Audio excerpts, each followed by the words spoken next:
Mbola faly miaravantsika rehetra eran-tany andaran'i Jesosy Tompo dia hanomboka antsika ny amin'ny raha hoe masina ny Tompo hanombohantsika izao fotoana izao tompoko. Aleloia.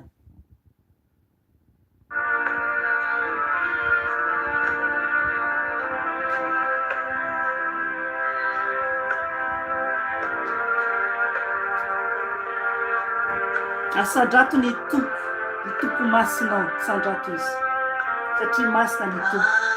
Masina ny tompo, masina ny tompo, masina ny tompo, Andriamanitra. Masina ny tompo, masina ny tompo, masina ny tompo, Andriamanitra. Masina ny tompo, Andriamanitra. Masina, alleluia. Ulune facciamiro ulumirawe. Masina, alleluia.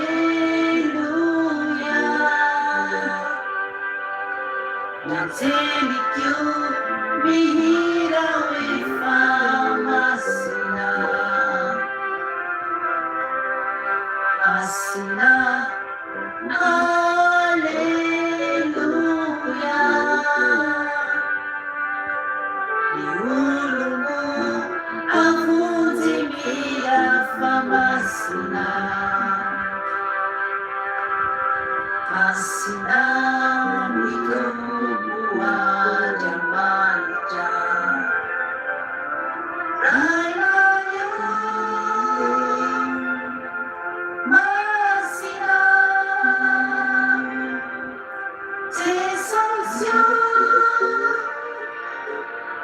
masina. Faraya masina. Masina, masina.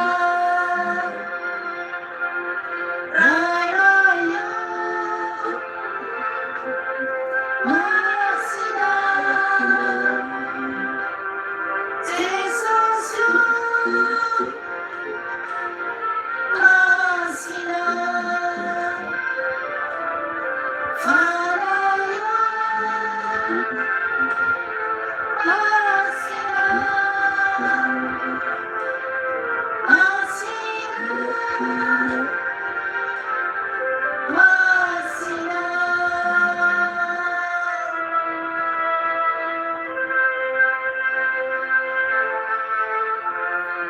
Masina ni Tompo, masina ni Tompo, masina ni Tompo, Andriamanitra.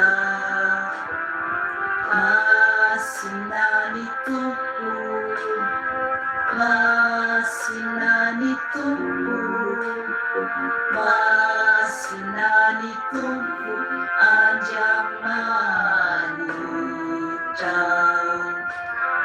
Masina ni Tompo, Andriamanitra. Masina, alleluia. Ulune facciamiro ulumirawe. Masina, alleluia. Nanzelikyo mihirawe fa masina.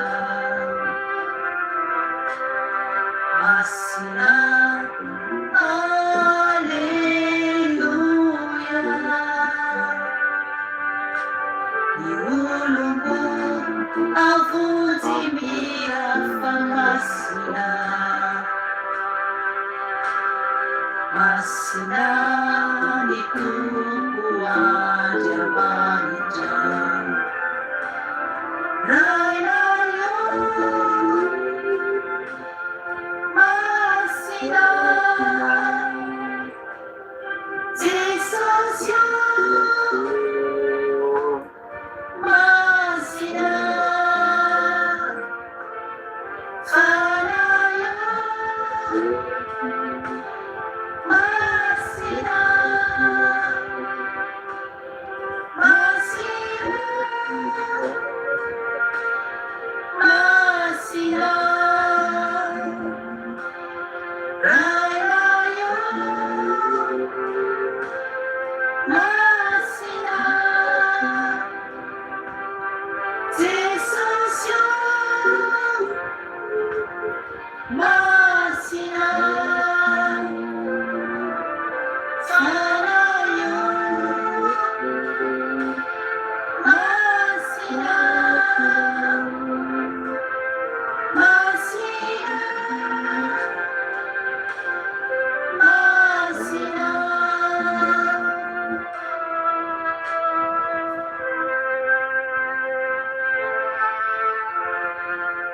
masinani Tuku masinani Tuku masinani Tuku Andiamanitra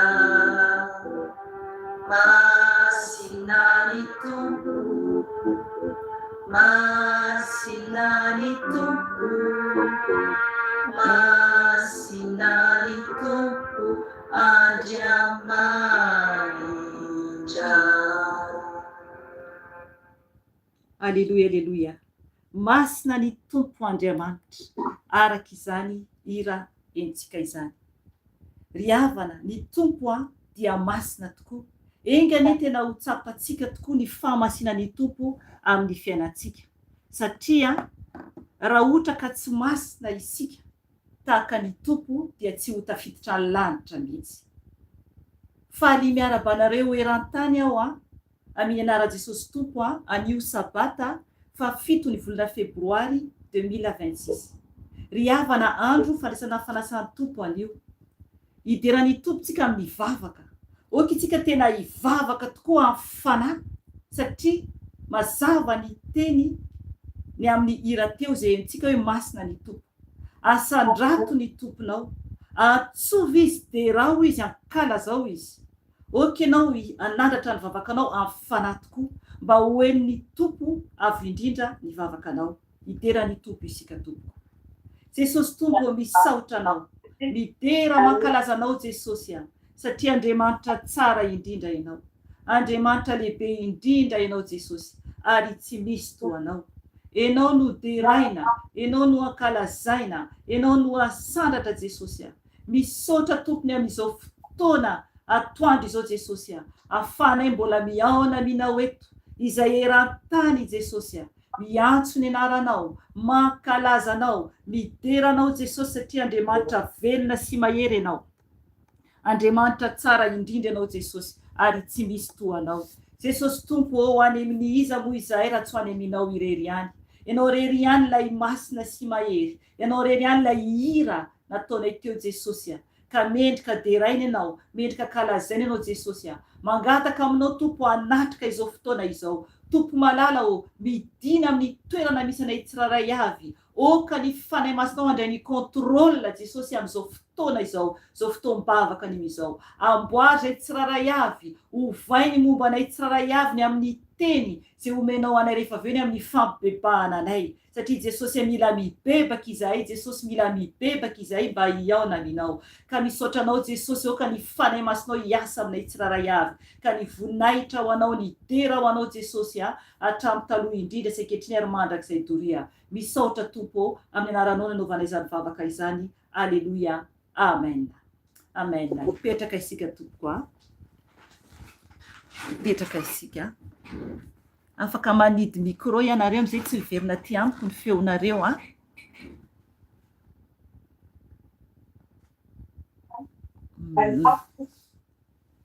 Raso afaka manidy micro a misy micro tsy midy a misy micro tsy midy afaka hidina ave tokony micro azafady a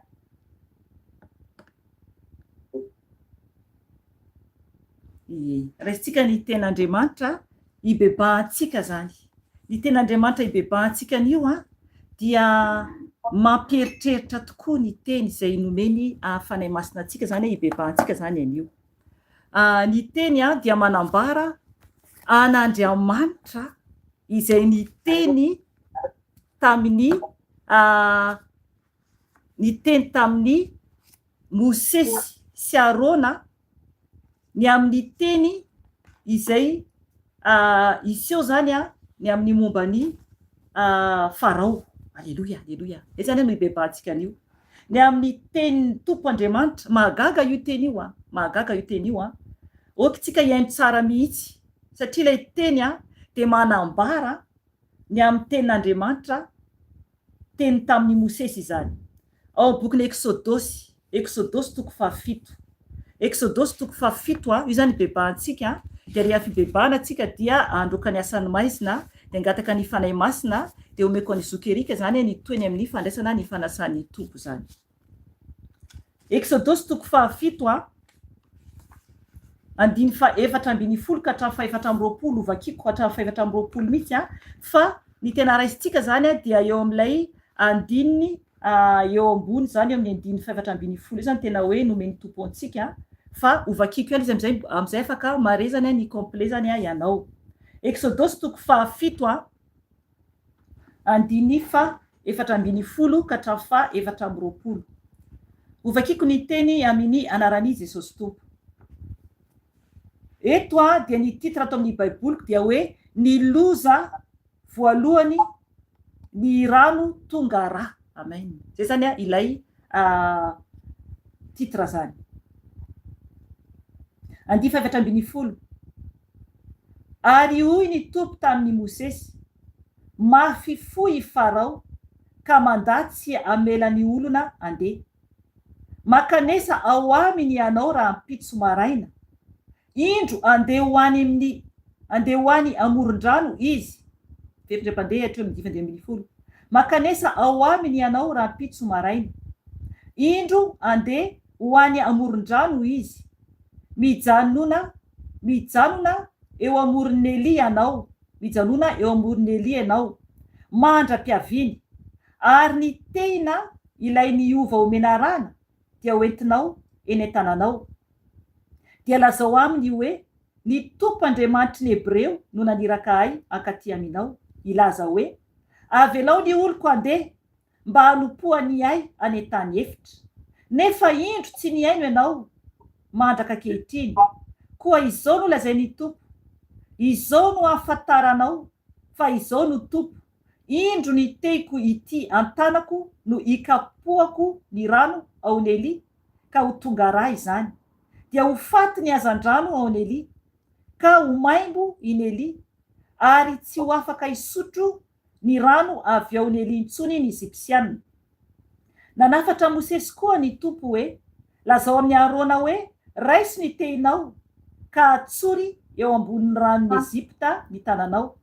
Dia eny ambonin'ny sapandranony, eny ambonin'ny lakandranony, eny ambonin'ny eny ary eny ambonin'ny kamory rehetra mba ho tonga rà ireny. Ary isy rà manerana ny tany Ezipta manontolo na amin'ny fitoeran-drano azo na amin'ny fitoeran-drano vato. Nataony Mosesy sy Arona arak'izay nandidiny Tompo izany ka nanainga ny tena izy dia nikapoka ny rano taon'ny Eli. Teo imaso Farao sy teo imasony mpanompony. Ary tonga rà ny rano rehetra taon'ny Eli. Ka maty ny hazan-drano izay tao amin'ny Eli. Tonga maimbo ny Eli ka tsy azony Ezipsiana nosotroina ny rano avy ao. Ary ny rà dia nanerana ny tany Ezipta manontolo. Nefa mba nanao toy izany tamin'ny sikidiny koa ny omby asy tany Ezipta dia niamafy ny fony Farao ka tsy niaino azo mirahalahy izy. Araka izay efa nolazain'ny Tompo. Niverina nakao an-tranony i Farao sady tsy mba nahoany akory ny zavanitranga dia niady rano hosotroina teny amoronely teny ny Ezipsianina rehetra fa tsy azo nisotroana ny rano taony Eli 7 andro no lasa taorinany namelezany tompo any Nely. Amen. Alleluia. Ry havana raha entsika io teny io dia mamperitreritra io teny io dia efa elaela misy zany izy io no efa ninovakiko zany dia omaly alina efa ho divaraina moa zany mbola teo am-pivavahana ako dia nangataka tamin'ny tompo hoe anomana zany amin'ny fampebahana an'io dia ny tompo zany nitarika ay zany fanahy masina amin'ny teny io amin'ny 7:10 ka hatrafa 9:10 aveko vakina amin'ny Jesosy tompo dia mangataka anao hiaino tsara mihitsy 7:10 ka hatrafa 9:10 eo zany ibebahantsika zany hoy ny teny tompo vakiko amin'ny anarany ary hoy ny tompo tamin'ny Mosesy mafy foy Farao ka mandahy tsy ambelany olona andeha makanesa ao aminy ianao raha pitso maraina indro andeha ho any amoron-drano izy mijanona eo amoron'ny ianao mandra-piaviny ary ny tena ilay niova omenarana dia hoentinao eny an-tananao. Amen. Alleluia, alleluia, alleluia, alleluia. Tsara be le tenin'Andriamanitra. Tanareo eo zavatra mahagaga dia izao io nampafantary fanamasa taminahako efa ela ary navery ny alina ho antsika zany zavatra mahagaga dia izao eto zany Andriamanitra mahalala sahady ny ho ataony olona na ny ampitsoary. Amen. Zay le maha-Andriamanitra ny Andriamanitra fantasahady ny ataontsika tsiraray avy mandra-patapitry ny fofonaintsika zany fantany tsara mihitsy. Zay no mahatonga an'Andriamanitra miteny eto izy no miteny eto averiko le teny dia eno tsara nge ozy izy hoe 7:10 ary hoy ny tompo tamin'ny Mosesy izy zany no teny tamin'ny Mosesy ozy zany izy tamin'ny Mosesy hoe mafoy Farao ka mandahy tsy amelany olona andeha 9:10 makanesa ao aminy ianao raha ampitso maraina. Amen. Natreo aloha nasainy tompo zany andeha ho any amin'ny Farao zany i Mosesy raha pitso maraina zany tamin'ny fotoana io ny apitso maraina zany dia hoy ny tompo napiny le teny ozy Andriamanitra zany hoe indro andeha ho any amoron-drano izy. Amen. Alleluia. Tanareo indro andeha ho any amoron-drano izy Andriamanitra ny teny amin'ny Mosesy sahady fa hoe raha pitso i Farao ho any amoron-drano. Amen.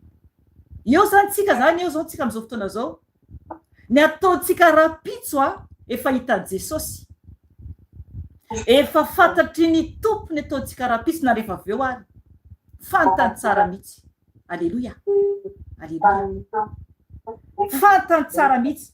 Zay no mahatonga ny tompo ny teny eto hoe makanesa ao aminy ianao raha ampitso maraina indro andeha ho any amoron-drano izy. Amen.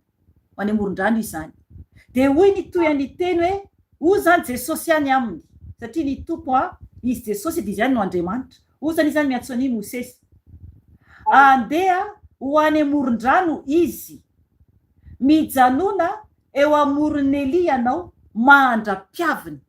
Amen. Alleluia, alleluia, alleluia, alleluia.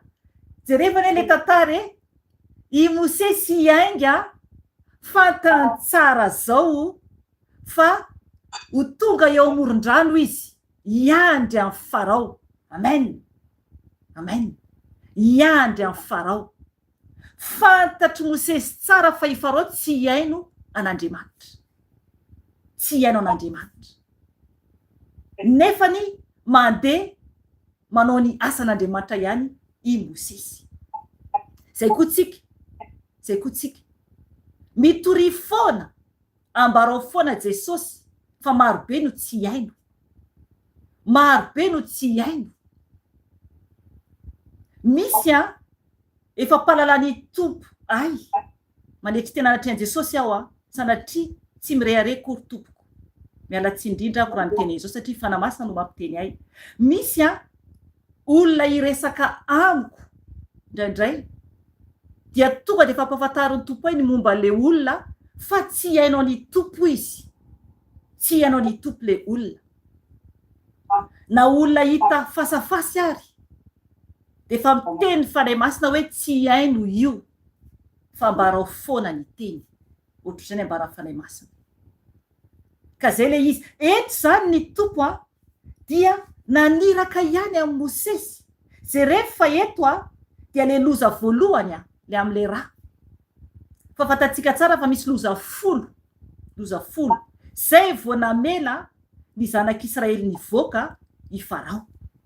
Io le fiandohany io. Zay rehefa eo amin'ny andininy fahatelo hoe eto amin'ny toko fafito ihany andiny fahatelo naratsosy tompo hoe ary izao anamafy ny fo ny Farao ka anamaro ny famantarana sy ny fagagana izay ataoko eto amin'ny tany Ezipta. Amen. Andriamanitra mihitsy no manamafy ny fo ny Farao, nanamafy ny fo ny Farao satria fa passé fa lasa le izy. Namafis'Andriamanitra mihitsy ny fo ny Farao. Engany eka ny fontsika tsy hamafisin'Andriamanitra. Engany tena zay mahatonga antsika hibebaka hoe Jesosy ome fo madio Jesosy amboary ny foko Jesosy tianao aho, te hanaraka anao Jesosy, te hiditra lanitra Jesosy, te ho any amin'ny elo Jesosy. Ny lanitra dia rombaina tompoko, ny lanitra dia rombaina. Tery ny lalana miditra any an-danitra, tsoroko anao zany. Tery ny lalana miditra any an-danitra. Tsy maintsy hitsakitsana avokoa ny momba antsika rehetra. Zany hoe ny momba ny nofontsika rehetra, ny fomba ny nofo ahitsana avokoa. Fa le fanahy transparent kely ihany no hiditra any an-danitra. Fa raha mbola mitondra zavatra amin'ny nofo isika dia tsy ho tafiditra lanitra. Inona moa zany? Ohatra hoe telefona foana amin'ny tanantsika de efa iny zay fa blocage idirana lanitra izay. Raha ohatra hoe zanakitsika foana no karakaraintsika de efa blocage zay. Raha ohatra hoe vaditsika tsika manambady foana de efa blocage zay. Raha ohatra hoe asatsika foana koa de efa blocage zay. Na inona io zavatra kely foana na namana io na inona io dia efa tsy idirantsika lanitra zay. Indrindra moa fa ny vola io tena ampiasain'ny Satana, ny vola. Raha tia vola loatra raha hoe tiaty anaty dia efa ampiasain'ny Satana iny amandriana antsika zay. Oka ho an'ny tompo zavatra rehetra satria eto de jereva izy mahalala sady ny ampitso, fantantsara ny ampitso. Zay no mahatonga azy niteny tamin'ny Mosesy hoe mijanona eo amoron'ny Elia ianao mandra-piaviny ary ny tena ilay niova omena rana dia hoentinao eny an-tananao. Amen. Io le anao mirakla io. De jereva Elia amin'ny andininy fa 12. Eria amin'ny andininy fa 12 manambara ny am'ireo mpanao skidy zany sy ombiasy zany izy ireo koa zany nanao koa fagagana. Oko tsapatsika tsara fa i Satana dia mangala tahaka. Ny hery-maizina dia mahay koa manao fagagana fa ambany faladiantsika izany. Amen. Satria vao hitsakitsakitsika ny asan'ny maizina, Andriamanitra no afa ao anatitsika manaova amen. Satria Andriamanitra ny ao anatitsika. Ny fahavalo mahay manao zavatra izy fa tsy manan-kery amintsika zany rehefa zanak'Andriamanitra isika. Tsy manan-kery io amintsika rehefa zanak'Andriamanitra isika. Zay le na dia nitsaka menarana isika zany, maitsaka menarana tsika na iso zavatra mahafatsika de tsy ampaninina antsika izany. Amen. Tsy mba azo fanapozinana ianao raha ohatra zanak'Andriamanitra. Raha zanak'Andriamanitra manana finoana mijoroa satria zay mihitsy isika. Ka tokony tsika tena hoe tsy atahotra ny fahavalo. Ny fahavalo ny ataony dia manampy an'ilay problema manisy aretina. Jesosy no masitra ana sida. Nisy olona eto aminao Jesosy tena hoe efa tena hoe en phase ratsy mihitsy amina sida. Fa nositran'ny Jesosy, amen, nositran'ny tompo ilay olona voan'ny sida. Amen, amen. Jesosy no mahafaka ny aretina ratsy indrindra. Afaka tanteraka ilay olona, afaka tamin'ny sida. Satana tsy mahay manao izany. Ka mila isika tena hoe mahafantatra tsara ny amin'ny fitiavan'ny tompo antsika. Ny tompo no mpandinika ny fo sy ny vo, any amin'ny Jeremia 7:10 izany efa nentina teto ihany, afaka vakinao miadana. Izy no mandinika ny fo sy ny vo, izy no mpamantatra ny fontsika sy ny vontsika. Ka tokony isika dia tena hoe atoko tsara ny Jesosy satria ny rehefa aveo fantany rehefa aveo. Fantatsika fa hibebaka. Fantany ataontsika ny apitso. Fantany zany. Zay no mahatonga ny tompo mampiseho ihany koa nofy. Raha manofy ianao dia mila miambina zay ianao raha ohatra ka hoe misy nofy aseho an'ny tomponao satria avertissement ny ataony amintsika. Fampitandremana mba tsy ho very, mba tsy ho takan'ny Farao tsika. Mba tsy ho takan'ny Farao. Alay fisarentsana angely tantara eto amin'ny tantaran'ny Farao zava-doza be ne zany ny rano manotolo ny ova ho ra, maimbo ra. Ny tanàna zany tena maimbo ra zany tamin'ny toerana nisy an'izy ireo. Hitanareo aty apitaty mahita zavatra maro be aty apitaty. Vao tamin'ny heritaona teo nisy zao tsy haiko nafantareo na tsy nisy zao tany amin'ny tany Ezipta zany, zareo io le mpanao an'io ao amin'ny toerana misy Farao io nanao fety goavana be izy nosokafan'izy ireo indray zany ilay toerana izay efa nidina teo aloha mombany amin'ny fombany Ezipta zany.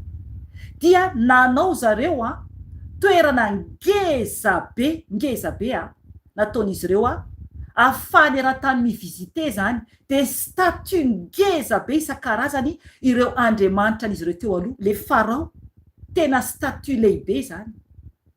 Tena hoe mampakoditra raha mahita zany satria tena hoe misokatra mihitsy ny varavarany elo amin'ny zavatra aseho an'izy ireo.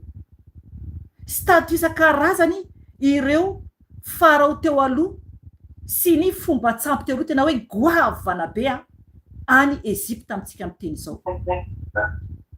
Ka mila tsika tena hoe miomana tsika iona amin'ny tompo satria i Satana amin'izao andro faran'izao dia romotra izy, dia manao zay ahafahany izy angalany fanahy maro.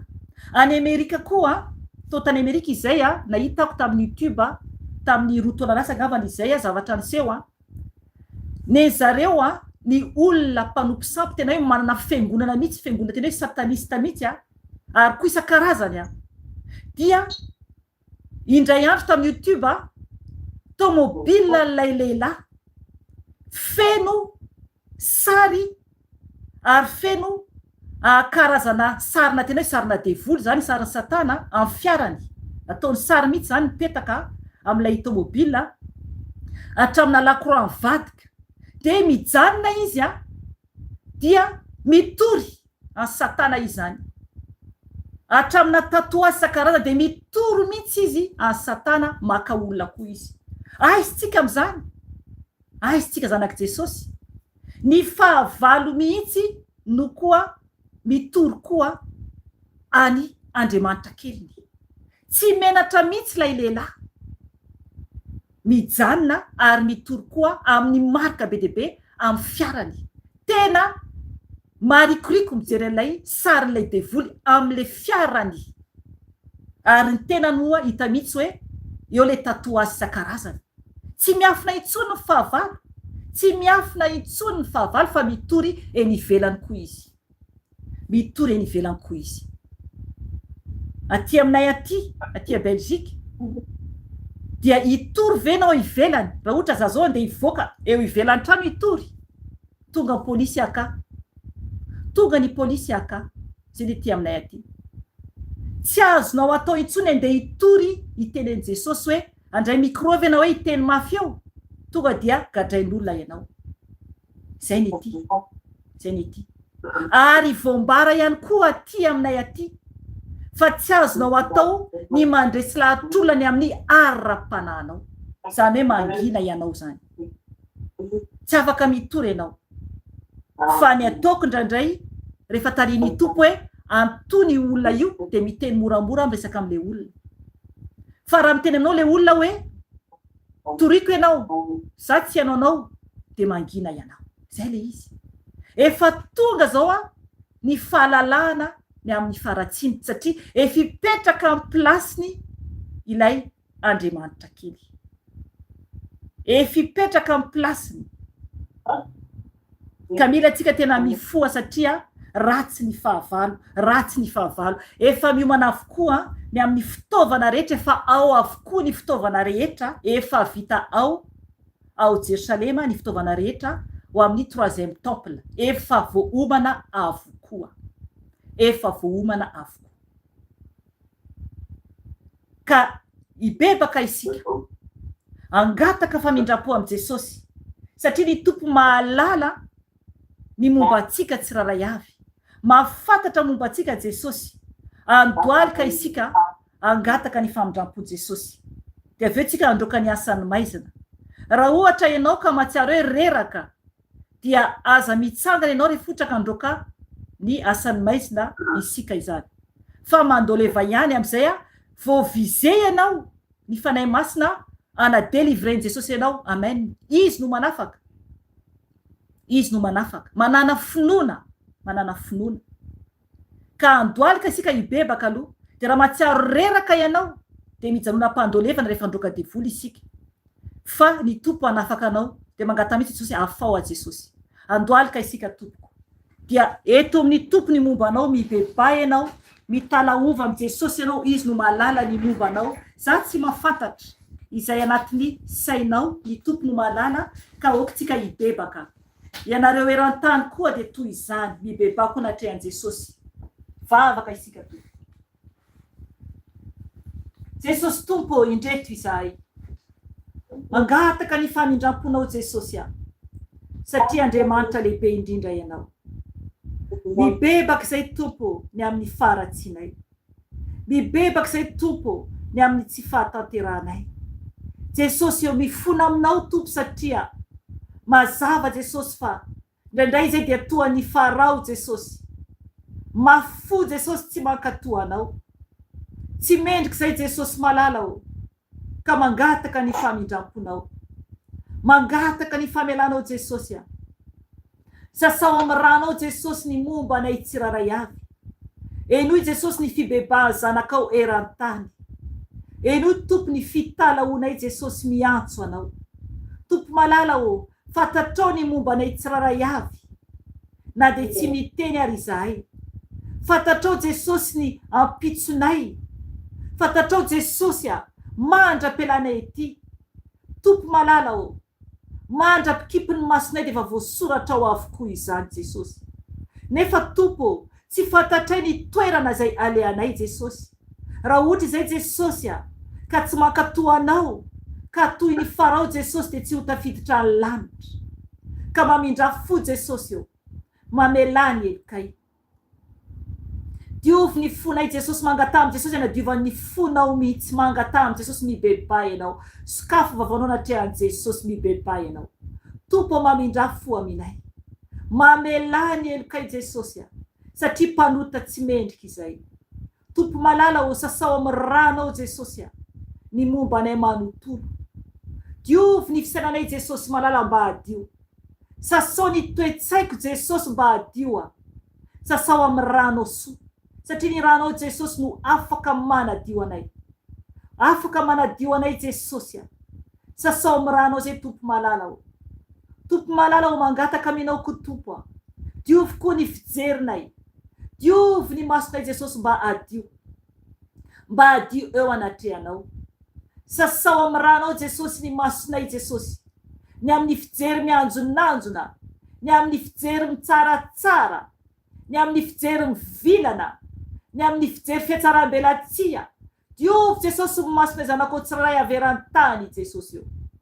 Sasao ny masonay Jesosy mba hadio. Sasao ny masonay Jesosy mba hadio. Mangata amin'ny tompo ianao anadiovana ianao. Sasao ny masonay mba hadio Jesosy. Mangataka ny famindramponao Jesosy. Tompo malala o. Okakonao anadio ny sofinay. Zay nrenesinay Jesosy tsy araka ny sitraponao. Diovy ny sofinay tompo. Mba hiaino zay soa sy tsara Jesosy. Diovy ny sofinay Jesosy. Mba hiala amin'ny fenona zava-pona Jesosy. Fa hiaino kosa tompo soa eo aminao. Sasao amin'ny ranao Jesosy ny sofinay satria ny ranao tompo no afaka manadio anay, ho afaka amin'ny famaliana rehetra.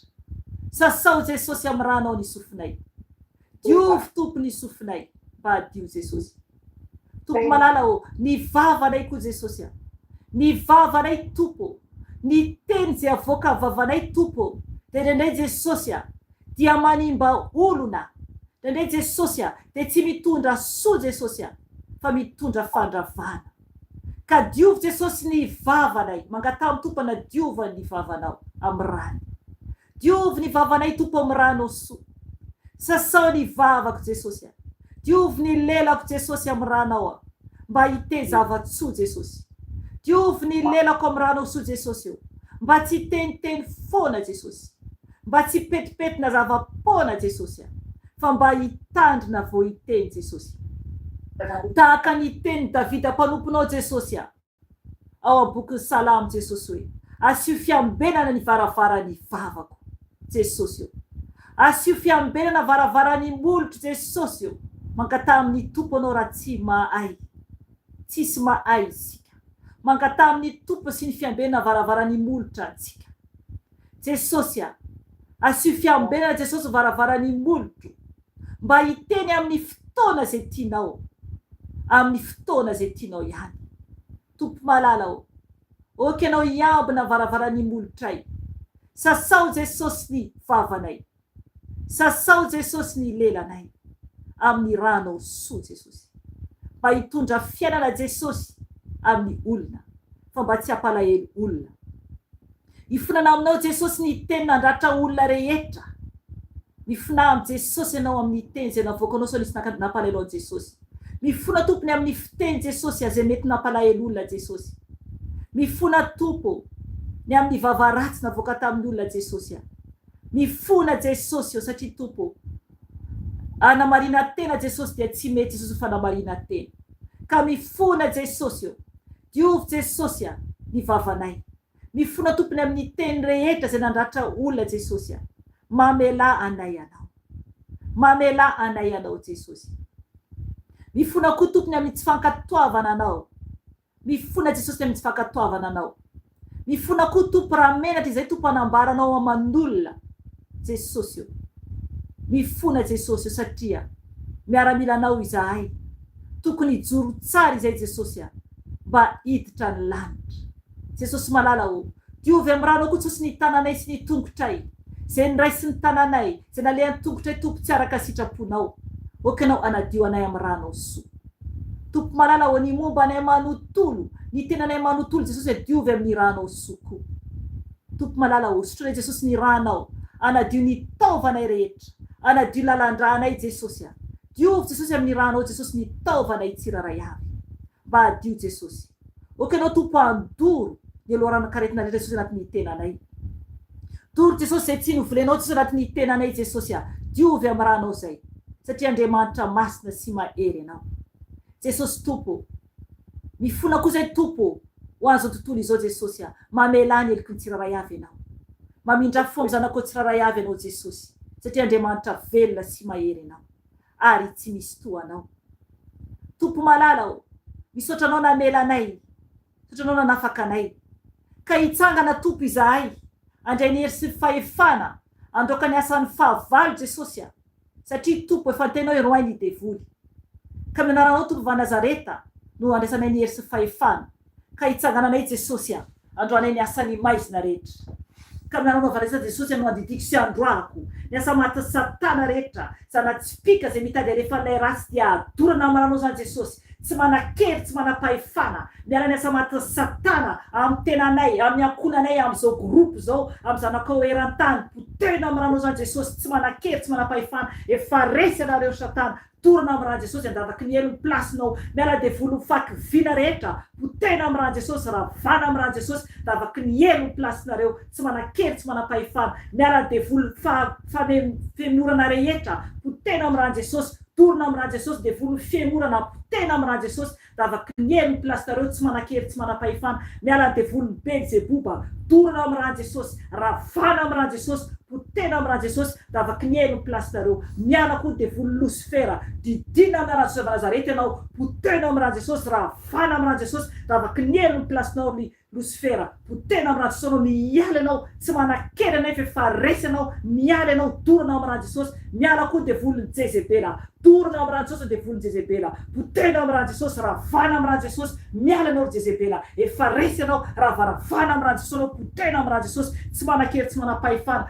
Entiny etanao, tsy mipetapetaka aminay, torona amin'ny raha Jesosy. Potehina amin'ny raha Jesosy, ravana amin'ny raha Jesosy, tsy manan-kery, tsy manam-pahefana. Miala ianao, torona amin'ny raha Jesosy, ravana amin'ny raha Jesosy. Torona amin'ny raha Jesosy, miala ianao davaky ny elo ny plasinao amin'ny raha Jesosy avy a Nazareta. Miala ianao, miala koa devoly Siraina. Potehina amin'ny raha Jesosy, ravana amin'ny raha Jesosy, davaky ny elo ny plasinao. Potehina amin'ny raha Jesosy, eto ny frongonao rehetra, eto ny fitaovanao rehetra zay petapetaka amin'ny tokantranonay. Potehina amin'ny raha Jesosy, ravana amin'ny raha Jesosy, devoly fanompo-tsampy. Torona amin'ny raha Jesosy, ravana amin'ny raha Jesosy.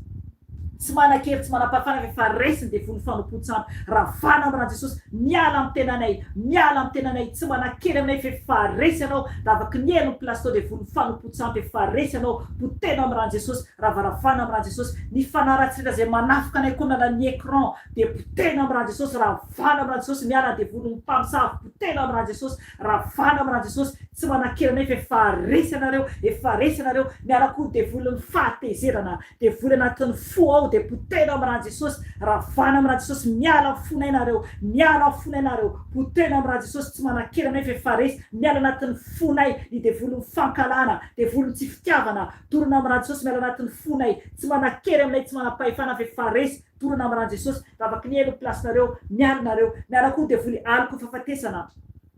Miala devoly fahafatesana, potehina amin'ny raha Jesosy, ravana amin'ny raha Jesosy. Potehina amin'ny raha Jesosy, davaky ny elo devoly aliko fahafatesana. Efa resy, ravana amin'ny raha Jesosy. Miala devoly ny accident. Torona amin'ny raha Jesosy, ravana amin'ny raha Jesosy. Any plasinao amin'ny Nazareta, tsy manan-kery ianao, efa resy ianao. Miala devoly mpitondra aretina rehetra. Torona amin'ny raha Jesosy, ravana amin'ny raha Jesosy, davaky ny elo ny plasinao. Any anaty elo ny plasinao raha Jesosy Nazareta. Sotranao Jesosy, mangatana raha Jesosy andrakotranao, mangataka andanao tompo andrakotra tsiraray avy. Raha koa femranao zay Jesosy malala o, raha koa femranao Jesosy malala o, kandanao andrakotra tsiraray avy, andrakotra ny asanao koa tompo, andrakotra ny zanako tsiraray avy Jesosy. Mangataka andranao tompo, raha koa femranao zay Jesosy malala o, raha koa femranao Jesosy malala o, satria no Andriamanitra lehibe indrindra ka misaotra Jesosy, sotra Jesosy.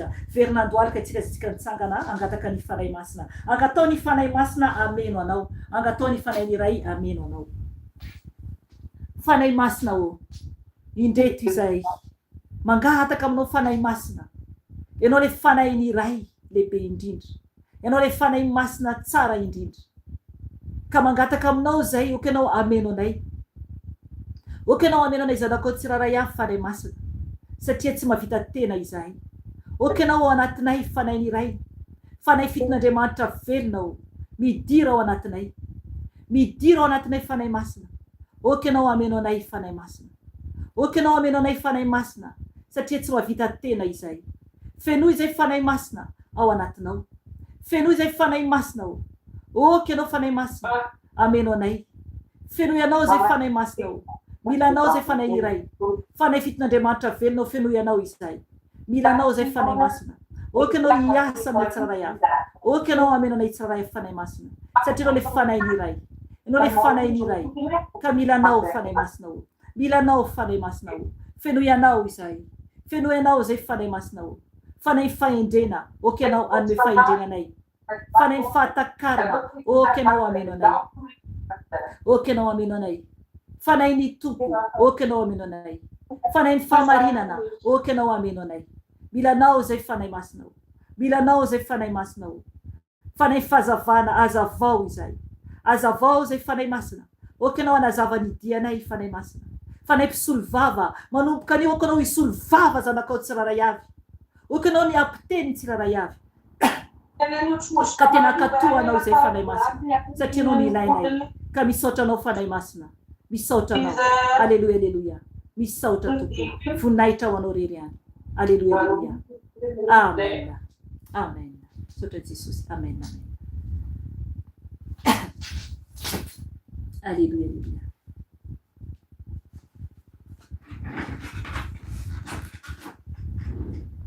Aleluia, aleluia. Maheno fianareo tompoko.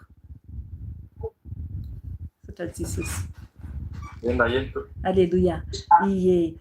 Omeko ny zokirika zany ny toy ny fotoana fa tonga dia mametraka veloma aminareo tsiraray avy aho aminara Jesosy tompo. Amen. Amen. Amen. Ia mamerina ny fiarabanantsika tsiraray avy amin'ny anaran'i Jesosy mampitombona amintsika ny fahasoavana sy ny fiadanana avy amin'Andriamanitra Ray Jesosy Kristy ary indrindra ny firaisana ny fanahy masina efa nangatahantsika teo. Dia androany moa zany araka ny efa nambara tao am-boalohany dia fandraisana fanasan'ny tompo satria natambatra ny fiaram-babaka eran-tany sy eto amin'ny WhatsApp zany amin'ny YouTube dia androany sabata fafitony volana febroary 2024 dia andray fanasan'ny tompotsika efa miomana an'izany tsiraray. Raha mety angambany satria misy ekôly feo saiko raha afaka mamono micro ny any amin'ny Roli azafady.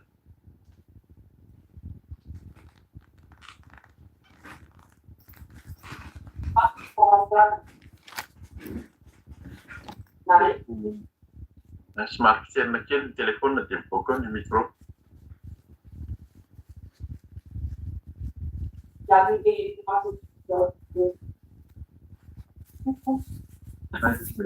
Amanaraka angambany azavaina tsy misy hoe miditra ndraiky dia mety mbola tsy hainy Roli Roland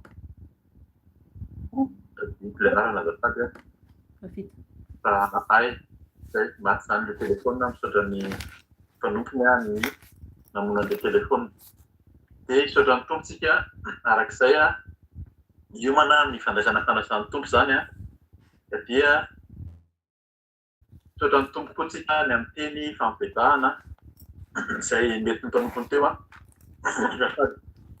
zay ampiatsihatra foana moa zany ny teny tompo satria araka ny teny teo dia efa fatany mialoha na ny ara-pitso ndefa avy eo ary ny fony farao dia efa fatana araka ny teny teo fa na dia fantatra fa mafoa farao fa rehefa hanafaka zay ny tompo zay tena antony nandefasany amin'ny Mosesy Arona moa zany ny Arona raha lahy Mosesy any dia rehefa hanafaka ny tompo dia maniraka izy maniraka indray loza folo vao natsahany tao le tao Egypte zany ny zanaky Israely fa zay le hoe mila maharitra koa zany tsika ny amin'ny asan'Andriamanitra.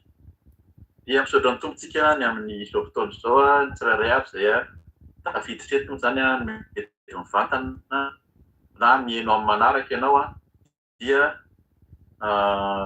afaka bebaka any koa sy mampahery satria misy mihaino en différé zany ny olona sasany. Dia ny tompo hamangy zany ny fanahy masina efa nangatahantsika teo amin'ny tsirairay avy koa. Ovakitsika ny tenin'Andriamanitra ho zaraintsika zany famparezatsika izy alohan'ny andraisantsika ny fanasan'ny tompo. Aorian'ny fizaran'ny tenin'Andriamanitra dia raha mbola tsy nandray an'i Jesosy mihitsy koa misy olona mihaino manaraka eto zany mbola tsy nandray an'i Jesosy dia misy vavaka fohy zay fanoloran-tena azondao arahana zany dia misy koa ny vavaka fanavaozana ny fanoloran-tena raha olona efa nandray an'i Jesosy mahafantatra fa niembotra variana amin'izao fiainana izao ka dia ho atao zay alohan'ny andraisantsika ny fanasan'ny tompo zany. Ny Genesisy toko faharoa amby roapolo. Genesisy toko faharoa amby roapolo ny andiny voalohany dia ajanona amin'ny fahasivy amby folo zany zay no teny zaraintsika mifampaherezana. Araka le teny teo dia mila maharitra mihitsy tsika zany na mamaky ny teny satria Vakina atao hoe tsy manontolo ihany izy mba ahafantarantsika ny le tantara amin'ny teny frantsay hoe le texte ny contexte zany. Contexte dia mba fantatra hoe inona moa zany le zavatra tantaraina fa misy tenin'Andriamanitra izay avoaka ny fanahy masina araka ny nambara teo izay ilazany amintsika hoe tia no tena tiany Tompo am-bary. Vakina ny teny amin'ny anaran'i Jesosy Genesis 2:20 andininy voalohany amin'ny lohateny ato baiboliko dia hoe voninanao fanatitra any Isaka i Abrahama. Taorian'izany dia nizaha toetran'ny Abrahama Andriamanitra hoy izy taminy ry Abrahama dia hoy Abrahama inty aho ary hoy Andriamanitra eto ny zanakao ilay tokanao izay tianao dia Isaka ka mankanesa any amin'ny tany Moria ary any no anoloranao azy ho fanatitra dorana manontolo ao amin'ny tendrombohitra iray izay holazaiko aminao.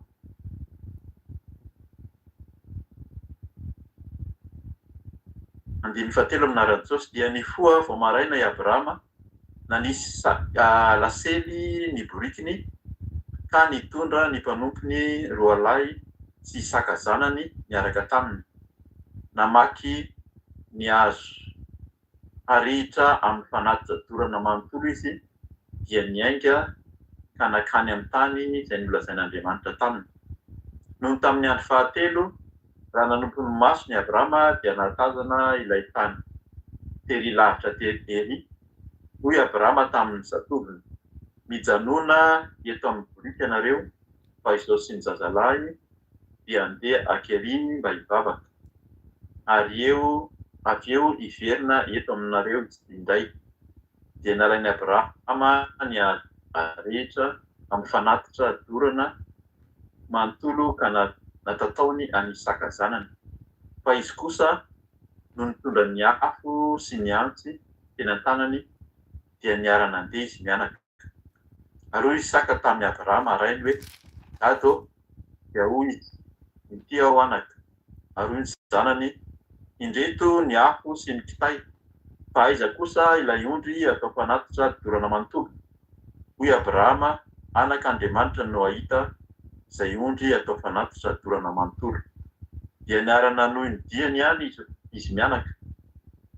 Rehefa tonga teo amin'ny tany izay nolazain'Andriamanitra taminy izy mianaka dia nanorona ny alitara teo i Abrahama ka nandahatra ny kitay.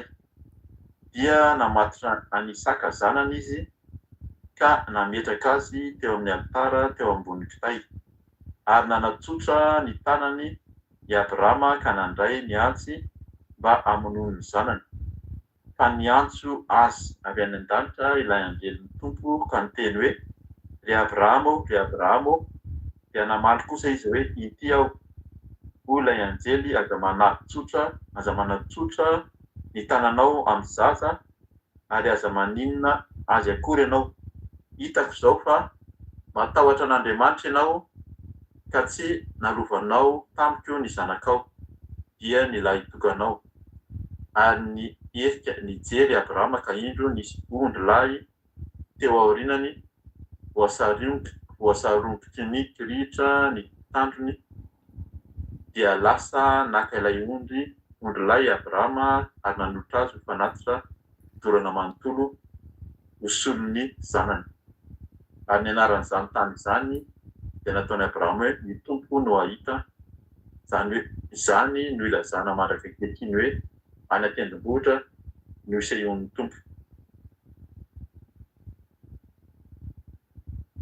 Niantso an'ny Abrahama fanoloany avy any an-danitra ilay anjelin'ny Tompo ka niteny hoe ny tenako no ny anyanako hoy ny Tompo. Satria izany zavatra izany dia izany no nataonao ka tsy niaro ny zanakao ilay tokanao ianao. Dia hita ianao tokoa aho ary hamaro dia hamaro ny taranakao ho tahaka ny kintana eny amin'ny lanitra sy ho tahaka ny fasika eny ambony ranomasina. Ary ahazo ny vavahady ny fahavalony ny taranakao. Amin'ny taranakao no hitahiana ny firenena rehetra ambony tany satria nanaiky ny teniko ianao. Niverina kely amin'ireo mpanompony Abrahama dia niainga izy ireo ka niaraka nakany Berseba ary Abrahama dia nonina tany Berseba. Amen. Amen. Zay ny tenin'ny Tompo a. Araka ny teny teo zany tsara vakiana dia fantatsika hoe zay le tantara ny amin'ny fahavononan'ny Abrahama nolotra ny Isaka ho mpanatitra. Hivavaka tsika alohan'ny zarantsika ny ten'Andriamanitra. Vavaka tsika tompoko. Ilay Andriamanitra ray zanaka fanahy masina midera mankalaza amin'ny voninahitra anao foana zay satria ianao le Andriamanitra tsy miova, Andriamanitra masina ary Andriamanitra mahery. Ianao kokoa le Andriamanitra mahita eo am-ponay zay miafina. Ianao tokoa ny antony zavatra rehetra ka dia ianao no antsonay, ianao ny babanay, ianao le Andriamanitra Abraham eto koa zay antsona mahita tokoa ianao. Ianao le mahita ny mpanomponao zay vonona naradia nolotra ny tenany ho anao ka dia akasitrao zao fotoana zao Tompo mitady anao zay. Ianao mitady avinay andro aman'alina ka dia ianao nangatahanay le fanainao masina efa nangatahanay teo no hiteny aoka tsisy hoeninay fa tsy ny feonao ary aoka tsisy ambara fa tsy ny sitraponao irery ihany dia mitenena foana araka ny fombanao fa voninkaina zay Tompo amin'ny anaran'i Jesosy Kristy naovan'izany vavaka izany. Alleluia. Amen. Amen.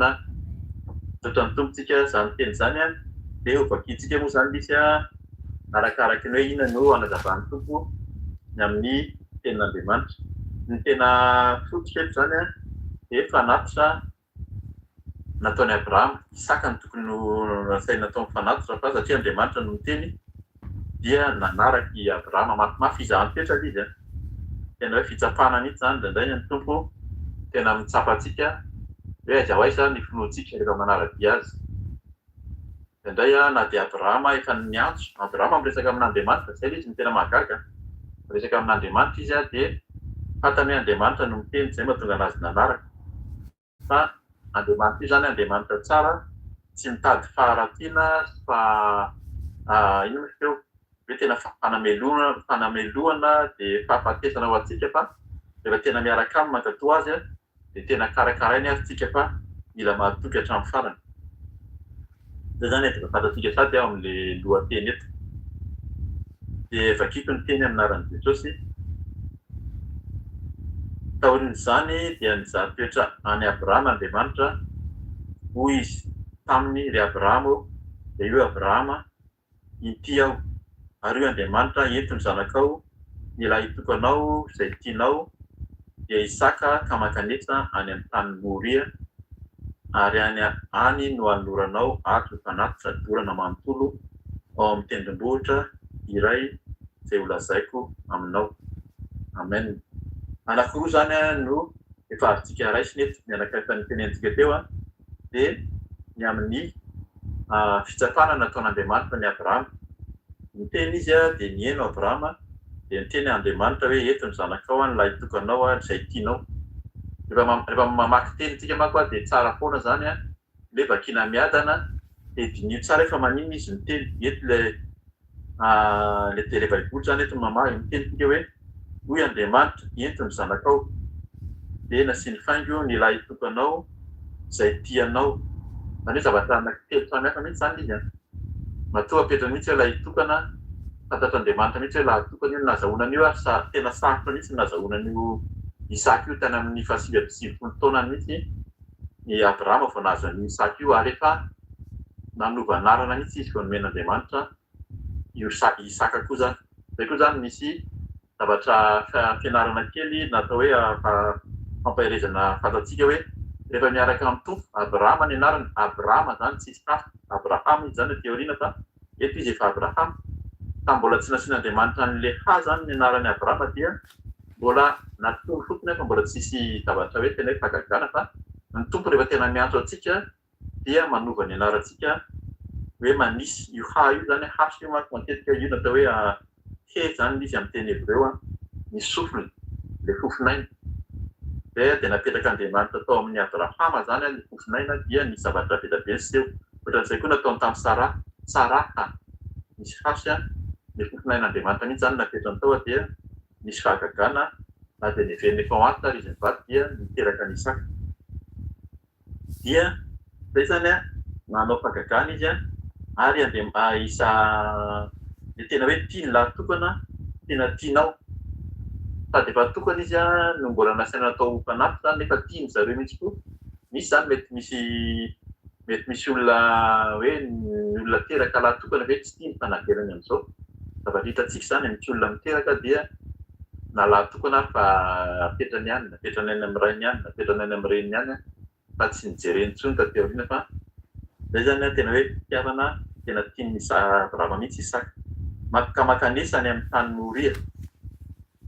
Moria io zany amin'ny teny frantsay hoe Morija fa amin'ny teny hébreu tsy misy manonona an'ilay J zany fa ie manonona azy zay mahatonga any amin'ny teny gasy hoe Moria.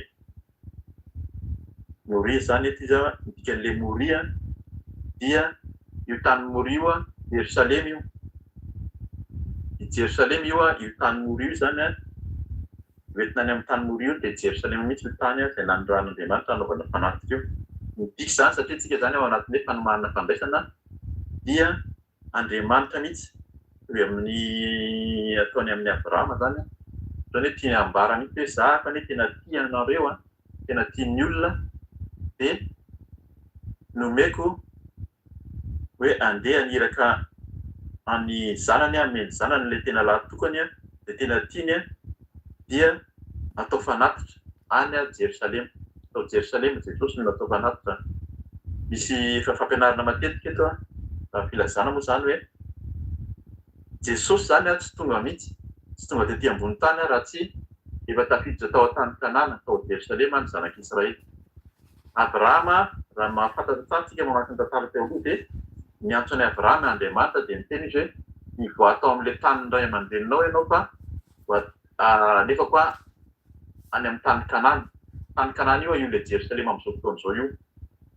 Ary fantatsika fa ny tantara teo le loza folo teo fa nentin'Andriamanitra tao amin'ny tany Ezipta zany ny zanak'Israely tamin'ny alalan'ny Josefa moa zany no lasa prime ministre tao amin'ny fiteny ankehitriny dia natsony ny fianakaviana dia niteraka be dia be zareo dia lasa be dia be zareo kajato taona ny zanak'Israely no zanahana tao dia natsoina Mosesy hamoaka anazy sy Arona zany fa Mosesy ny tena nataon'Andriamanitra dia io le nanomboka nanao ny loza folo teo iny izy ny loza voalohany no niresatika teo dia zay isorana ny tompo satria ny mpanompona dia efa niteny mihitsy hoe le rano lasa rà.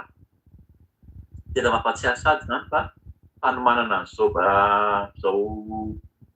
fandraisana fanasana tompo zao ny rahan'i Jesosy. Zay nataon'i Jesosy tamin'ny vakitsika moa izy ireo voalohany amin'ny Korintiana voalohany toko fahatelo amby roapolo ny amin'ny Korintiana voalohany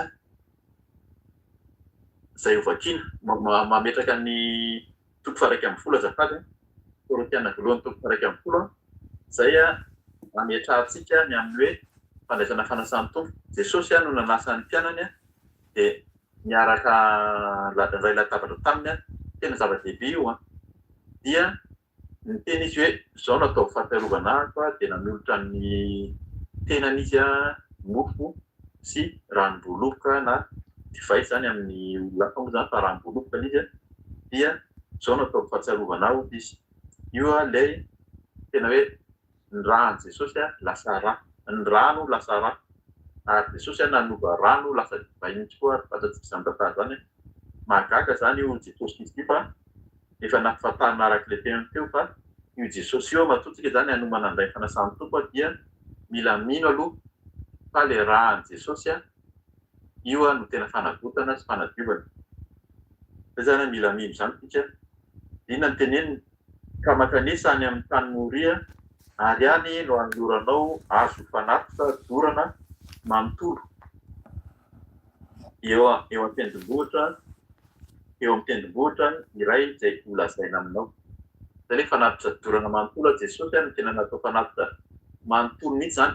Tahorinan'i Jesosy ny zanak'Israely nanao ny tempolo tamin'ny andron'ny Davida moa saika nanao anazy fa Solomona nanao ny tempolo rehefa nanao tempolo natany zareo tany an'Egypte rehefa nanao fanatitra izy zany tany amin'ny tao hoe taberna kely fa no nanao tempolo tao amin'ny Jerusalema izy rehefa tafiditra ny Jerusalema ny zanak'Israely dia nanao fanatitra tao amin'ny sekoly dia misy fomba fanavana fanatitra zany misy toerana dia misy fanasana an'ilay fanatitra be dia be moa zany hoe fanatitra hodorana ilay izy matetika fa mila latsa-dralo fa amin'ny ankapobeny ny ondry na ny osy na ny biby zany izay atao fanatitra dia miteny ny mpisorona izay mitarika eo zany hoe apetrao amin'ny lohan'ilay biby ny tananao dia mifona amin'Andriamanitra zany hoe le biby no misolo ny ota.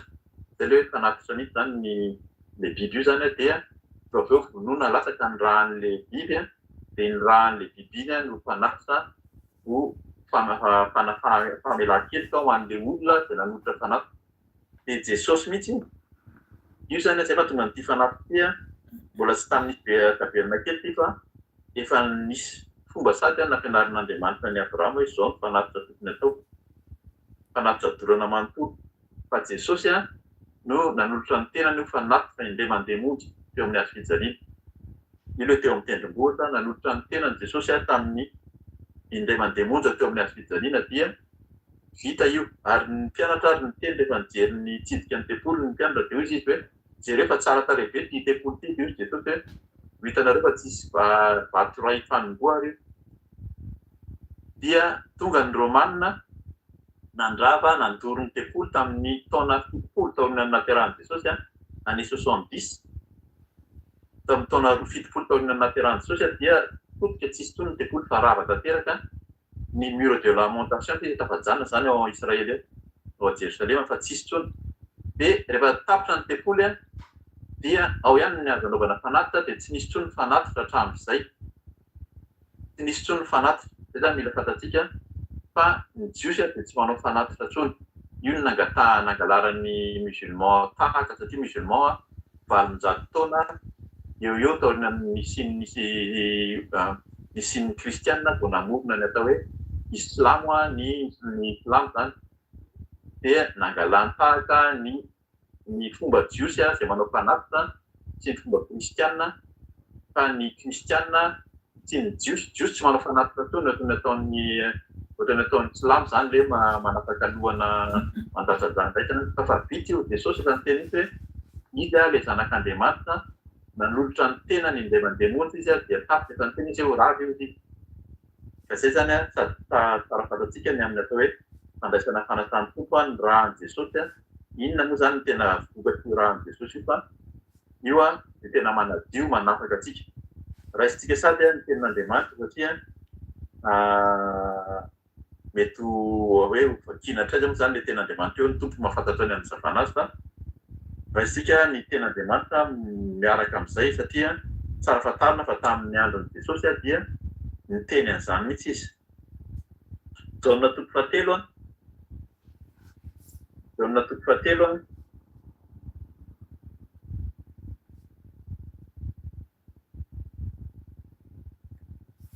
azafady ny Jaona toko fahatelo raikitsika manomboka amin'ny andiny faha 12 dia ajantsika amin'ny andiny faha 11. Jaona toko fahatelo raisina manomboka amin'ny andiny faha 12 amin'ny anaran'i Jesosy. Raha ny zavatra ety an-tany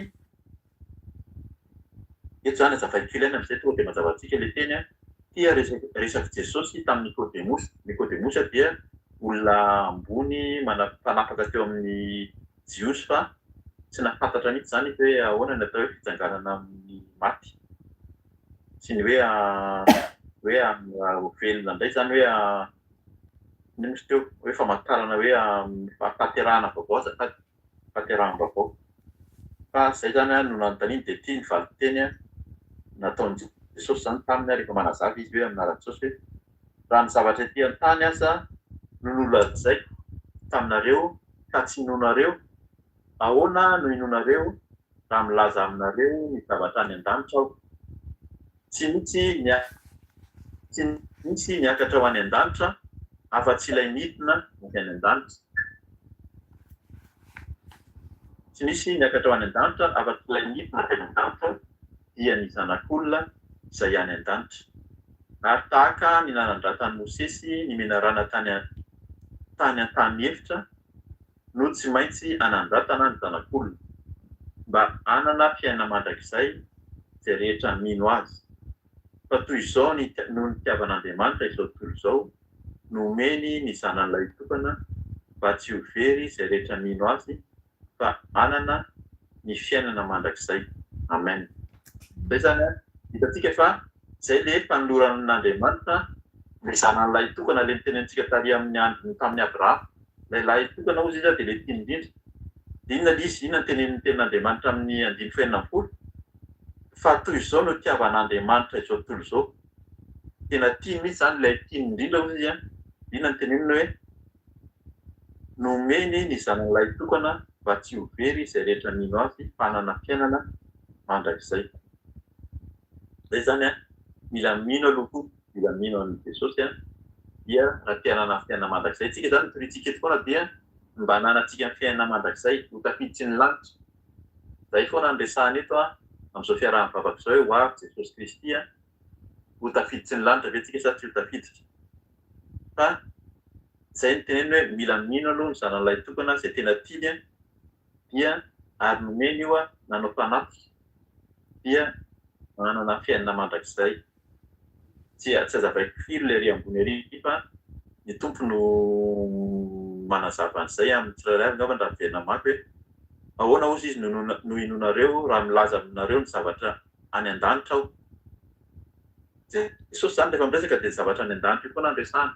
Tsy inon'ny olona ary sarotra ny olona raha tsy mity le fanahy masina, le fanahy fahamasinana, fanahy fatakarana. Raha tsy mangataka izay mahatonga antsika hoe rehefa roana le devoly, satria io devoly manakana le fanahy tsy atakatra, dia rehefa roana io dia angatao amin'izay fanahy masina.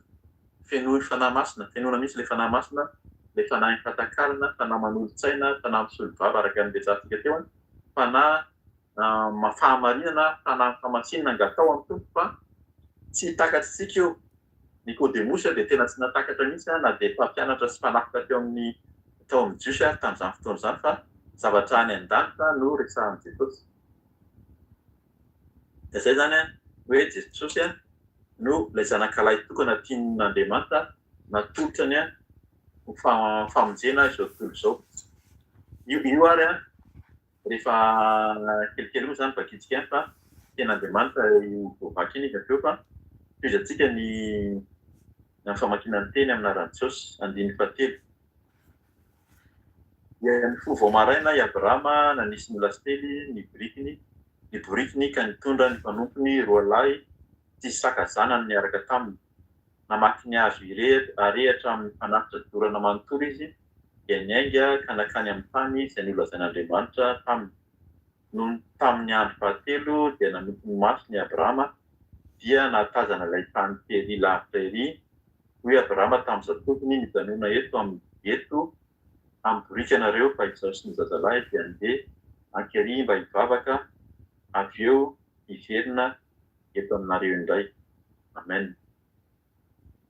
Eto zany raha hitantsika dia misy fiomanana ny fandehanana lavidavitra any satria 3 andro zany nandeha olona mandeha 3 andro tamin'izany satria tsisy bus sy fitaterana hafa amin'ny hitantsika amin'izao zao mandeha tongotra dia boriky. Zay no boriky zany anina moa zany boriky no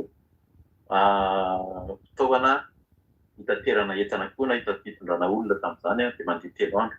Dia mbola tazana ery lavitra ery dia zany tazana zany mety mbola andeha firy adiny firy zareo fa nasain'ny andro teo zany ny mpanompony. Eto dia misy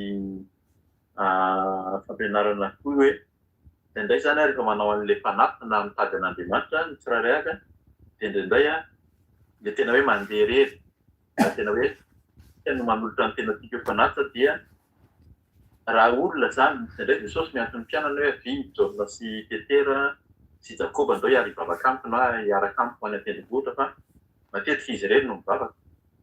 Fa zay zany rehefa mitady an'Andriamanitra dia tena tsara mihitsy no mitady an'Andriamanitra rery. Fa indraindray ilay olona mety hanakana anao eny an-dalana eny fa ino ty ataonao ry Abrahama, fa ahoana ty miresaka eo ilay olona ao ambadika eo satria mahita ny zavatra teo eo izy. Fa tsara ny manofo araka ny teny averina foana matitoko fahenina andiny fahenina midira ozy izy eo amin'ny efitraninao mangingina ka andrainao zay mahitanao ao mangingina no amaly anao Jesosy koa nankanatra an'izany dia zany mila mitandrina rehefa nao mpanatitra na hitady an'Andriamanitra dia mila tantarina ihany koa izy an'io olona tokony hiaraka amintsika zany anao an'izany mpanatitra sy asa fanompoana zany dia zay izy hoe andeha hivavaka ozy izy andeha hivavaka hiverina eto aminareo indray zay zany le finoana ihany koa mafimafy ihany le hiraka hoe finoana sy atao dorana ny zana nefa tena manam-pinoana mihitsy izy zany hoe Abrahama tena ray finoana zay ny anarany Abrahama fa mananteny izy zany tamin'izany fa ho tafaverina eo sahady andiny fahenina aminarany dia nalainy Abrahama ny azo arehitra amin'ny mpanatitra dorana manontolo ka nataony anisaka zanany fa natataony anisaka zanany fa izy kosa no nitondra ny afo tsy miantsy teny an-tanany dia niara-nandeha izy mianaka eto dia mampatsiary ihany koa fa le Andriamanitra no nampitondra eto dia tsara fa ny zavatra andorana ny saka ihany no sainy hoe entina io entinao lanjainao ny azo andoranao dia tena mampatsiary an Jesosy mihitsy zany izy zany no nasaina nampitondraina ny azo fijaliana zay amantsihana tsy tia hanomboana azy hitantsika amin'izany fa Andriamanitra efa manomana zavatra mitovy tena mahafantatra ny tena Andriamanitra zany zay rehefa mamaky ny tena Andriamanitra dia fantatra hoe ay Andriamanitra efa nomaniny tamin'izany ny fony zanak'olombelona fa niteny tamin'ny Abrahama izy hoe ndany ianao mankany amin'ny tany Kanana ny Jerosalema fa any no navotana arika iny raha tsy tany tonga tao Jerosalema tsy tonga Jesosy tao voateraka tao Jesosy dia io ny zavatra niseho natao toy tamin'ny any Isaka zay lahatokana zay tena tiany ka zay zany mampatsiaro antsika hanomana ny fandraisana fanosany tompika dia manantena mihitsy zany fa ny tompo no maniraka ny zanany Jesosy Kristy zay zany mila fantatra Jesosy nanolotra ny rano teo amin'ny azo fijaliana izy misy no nolombona izy ilay miantso antsika iray latabatra aminy zany zany fomba fitenitsika anazy amin'aran'i Jesosy andiny fafito ary Isaka tamin'ny Abrahama rainy hoe dato dia hoy izy mitia ho anaka ary hoy zanany indreto ny afo sy ny fitay fa aiza kosa ilay ondry atao fanatitra dorana manontolo hoy Abrahama anaka Andriamanitra no ahita izay ondry atao fanatitra dorana manontolo zay zany izy Andriamanitra ozy izy mahita Andriamanitra no ahita izy no ahitanao amin'ny efitranao manodidinao fa ny ataontsika dia manolotra ny tena tika ho fanatitra dia le manolotra tena fanatitra dia ny mivavaka manao fanoloran-tena eo anatrehan'ny tompo zany atao hoe fanatitra amin'izao toerana misy aty izao hitady an'Andriamanitra amin'ny fontsika manontolo izy amin'ny herintsika amin'ny fanahintsika amin'ny saintsika manontolo zany natao hoe fanatitra amin'izao fotoana izao zany fa tia fanatitra zay no fanatitra takian'Andriamanitra tamin'ny Abrahama tamin'izany amin'aran'i Jesosy tohizana izy dia niarana nohy ny diany ihany izy mianaka rehefa tonga teo amin'ny tany izay nolazain'Andriamanitra taminy izy mianaka dia nanorona ny alitara teo Abrahama ka nandahatra ny kitay dia namatotra ny sakazanany izy ka nametraka azy teo amin'ny alitara teo ambonin'ny kitay eto dia mampieritseritra eto hitantara ito zany rehefa mitantaran'ity ny laza na ny atao hoe ny toriteny na ny fizaran'ny tenan'Andriamanitra dia tena mahagaga mihitsy Isaka matoa nay nandeha mibata kitay zany efa olona efa lehibe ataoko teo amin'ny 10 taona 12 taona teo no manisa efatra 10 taona dia ndana ozy atao fanatitra dia Isaka hoe fatorana natao ny alitara dia io ny kitay dia fatorana hodorana eo dia tsy niteny le zaza fa nangina rehefa ampieritreritra koa izy zay no mahoana moa zany fanarahana ny tompo fa zay izy hoe mankatoy fotsiny tsika fa ny tompo no mampangina na le olona atao fanatitra zany na ny fanatitra dia mangina satria Andriamanitra no tena tompony fanatitra zay le hoe ondry le ondry Jesosy Kristy le zanak'ondry mbola voateny andro avy eo tena nangina teo anolohan'ny ohatran'ny zanak'ondry izy mangina eo alohan'le olona manao ino moa izy teo manala ny volony de takisay koa ny zavatra atao fanaty fa ny saka teto na Jesosy koa ary nanginy ny sitrapoko izy natao fa sitraponao de nanginy Jesosy de zay zany le fanaty tiako indraindray zany rehefa manolotra fanaty sa de fanaty sa mangina fa indraindray ny fanaty mila sady eritretra mandalo zany fanamasina no miteny indraindray le fanaty no miteny ndraiky koa io natao hoe fanompoantsampy fanaty sa miteny de rehefa manao fanompoantsampy ny olona amin'ireny fanompoantsampy reny dia miteny le zavatra ao anatin'le fanompoantsampy ao le fanaty koa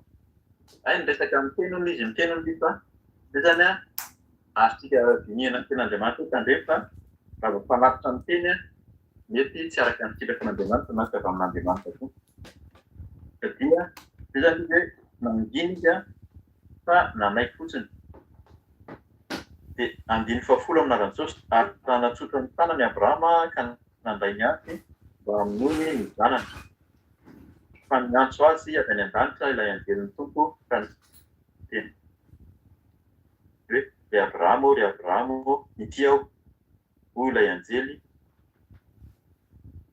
aza zaza ary aza maninona azy akory ianao hitako izao fa matahotra an'Andriamanitra ianao ka tsy narovanoao ny tanako narovanoao tampony zanakao dia nylay tokanao zay zany eto zany tena hoe tsy misalasala mihitsy Abrahama hoe anatsotra ny tanany hamono zay izy hoe tena indraindraitsika zany amin'le finoan'Andriamanitra tsy mora ny mankatoa ny tenin'Andriamanitra raha tena maheno ny tenin'Andriamanitra zany satria Abrahama efa nilesany hatrany am-boalohany mila fantarina koa zany io fa rehefa tena voninanao an'izay Abrahama dia Andriamanitra miteny naniraka ny anjeliny de miteny izy hoe aza manatsotra ny tananao amin'ny zaza na maninona akory ianao hitako izao fa matahotra an'Andriamanitra ianao tena zava-dehibe zany ny fanoratenantsika araka le teny teo hoe ny fanatitra ataontsika amin'izao fotoana izao dia le fanoratsika ny tenantsika ho an'Andriamanitra manontolo rehefa tena hitan'Andriamanitra io fatany foana ny eo miaro antsika amin'ny fandriky ny tatana zany tatana na izy ihany koa zany fakafana koa Andriamanitra tsy mamety fakafana fa misy fitsapana zay ataon'Andriamanitra dia hito tahaka ny nataony amin'ny Abrahama eto de matahotra an'Andriamanitra ianao izy ka tsy narovanao tampoka ny zanakao dia nilay tokanao de hitantsika fa zay le mamaky ny ten'Andriamanitra tsy ny faingo dia nilay tokanao amampisiny foana izy fa monina tsy najanony fotsiny hoe tsy narovanao le zanakao fa napetra mihitsy de nilay tokanao dika zany tiany amafisina mihitsy hoe za koa ne anao ny ohatranao io ry Abrahama ny zanako lay tokana de tsy hoarovako fa tena hoe nen'Andriamanitra moa zany tena mihitsy ny zanany lay tokana mba ho famonjeny fatany raha teo zany fa Isaka mety tsy hitsangana maty fa Jesosy natolotra teo amin'ny fidalina fa tsy maty izy fa nanolotra ny ainy dia nitsangana tamin'ny maty le Andriamanitra ivavahantsika zany Andriamanitra velona misy maty miteny hoe mbola efa maty zany nefa maty Jesosy no nivona teo amin'ny fidalina ka ina ny ivavahanareo aminy fa le Andriamanitra antsika dia Andriamanitra velona zay nahatonga ny Andriamanitra nanakany ny Abrahama satria tsy hitsangana maty tsony Isaka fa Jesosy le zanany lahy tokana Jesosy zanak'Andriamanitra lahy tokana na natolotra ny any natolotra ny asa dia fatany fa hitsangana amin'ny maty io hoe velona zany le antsoina le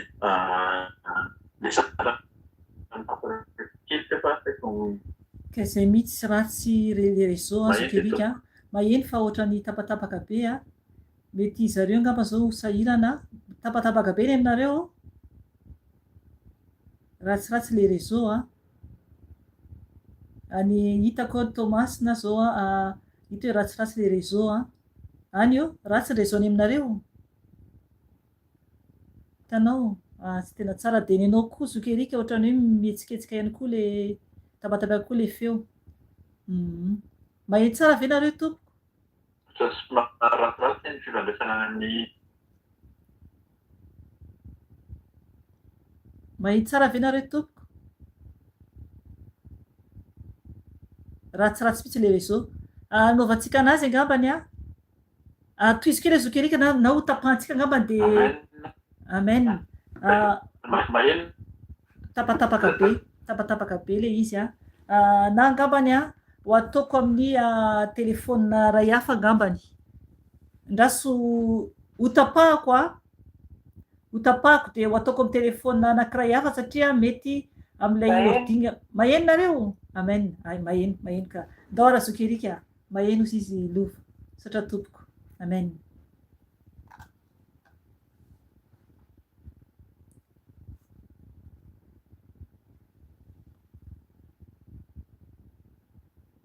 Maheno nareo.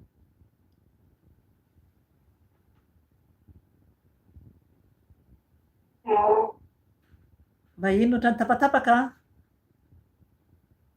Andao fa ho tapahantsika aloha de ho averina tsona angambany. Mialatsiny indrindra aminareo atao amin'ny YouTube fa tapahakely aloha de enregistrement hafa indray mialatsiny indrindra tompoko amen. Tapahakely aloha ny atao amin'ny YouTube de hitohizantsika amin'ny anankiray hafa indray tompoko.